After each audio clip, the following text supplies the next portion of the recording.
Hey, it's Dr. Miller, and you may have seen a recent article in the New York Times talking about a $200,000 facelift. That's a lot of money for a facelift, but it depends upon what you mean by a facelift, because when is a $200,000 facelift not really a facelift? Well, it's sort of like asking the question, when is New York not New York? Because if you think about it, New York is both the Manhattan, New York City, the Manhattan, but it's also New York State. One is pretty small, one is much larger. So when we talk about facelift, we're talking not only about a technique, which in the medical parlance, the medical terminology for that is a rhytidectomy.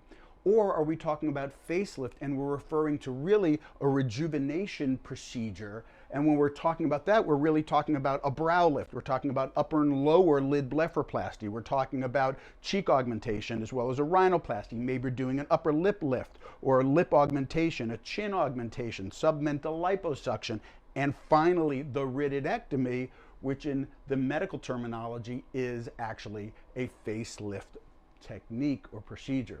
So just realize when you say the word facelift, it can mean either a whole host of techniques or it can mean just a few. This is Dr. Philip Miller explaining things to you. Take care.